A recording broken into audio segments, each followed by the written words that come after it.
नितिन गडकरी का मोदी पर हमला। नितिन गडकरी ने मोदी नीति की आलोचना की। हमें स्मार्ट सिटी नहीं स्मार्ट विलेज चाहिए।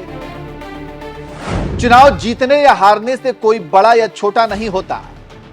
नमस्कार, मैं नियाज खान और आप देख रहे हैं न्यूज एक्सप्रेस। नितिन गडकरी अपने काम से जितना जाने जाते हैं उतने ही अपने बयानों से, क्योंकि काफी लोग कहते हैं कि नितिन गडकरी और मोदी के बीच पटती नहीं है, लेकिन दोनों मजबूरी में एक दूसरे को इस रिश्ते के तहत निभाते हैं, क्योंकि पार्टी दोनों को एक रखे हैं। नितिन गडकरी गाहे बगाहे अपनी वाणी से मोदी सरकार और मोदी को कटघरे में खड़े करते रहते हैं। अब एक बार फिर नितिन गडकरी ने मोदी की नीतियों की आलोचना की है। जी हां, केंद्रीय मंत्री नितिन गडकरी रविवार को महाराष्ट्र में एक जगह प्रोग्राम में थे, जहां पर विधानसभा चुनाव में महायुति की भारी जीत पर एक प्रोग्राम रखा गया था।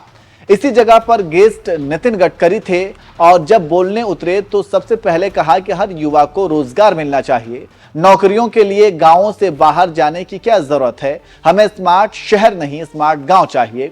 इसी बात को मोदी से जोड़कर देखा जा रहा है और कहा जा रहा है कि नितिन गडकरी ने एक बार फिर मोदी पर निशाना साधा है, क्योंकि स्मार्ट सिटी का सपना मोदी का था जो आज तक पूरा नहीं हो पाया है। इसके साथ ही साथ सड़क परिवहन मंत्री नितिन गडकरी यही नहीं रुके और आगे कहा कि चुनाव जीतने या हारने से कोई बड़ा या छोटा नहीं होता, बल्कि हम अपने काम से पहचाने जाते हैं।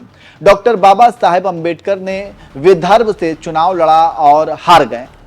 चुनाव जीतने वालों को कोई नहीं जानता, लेकिन डॉक्टर अंबेडकर को पूरी दुनिया जानती है।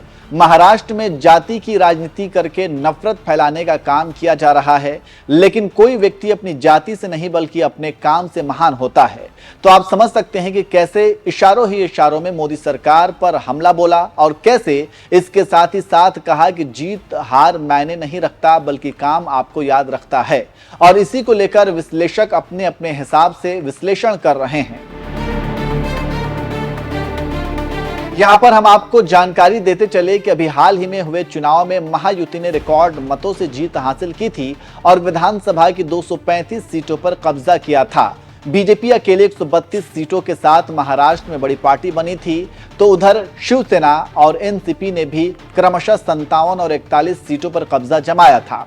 इस चुनाव में महाविकास आघाड़ी को बड़ा झटका लगा था और कांग्रेस 16 सीटें, शिवसेना उद्धव गुट और एनसीपी शरद गुट को क्रमशः 20 और 10 सीटें मिली थी। तो आप समझ सकते हैं कि अगले 5 सालों तक बीजेपी को महाराष्ट्र में कोई रोक नहीं पाएगा और अब शान से महाराष्ट्र में बीजेपी शासन करेगी। लेकिन अब मुंबई म्युनिसिपल कॉरपोरेशन का चुनाव बाकी है। अगर यहां पर बीजेपी ने कब्जा जमाया तो पूरा महाराष्ट्र बीजेपी का होगा, लेकिन शिवसेना उद्धव गुट अपनी पूरी ताकत लगा रहा है मुंबई पर कब्जा पाने की। अब देखना होगा कि कैसे अपने किले को उद्धव बचा पाते हैं और कैसे उद्धव के किले को बीजेपी गिराती है। देखना दिलचस्प होगा।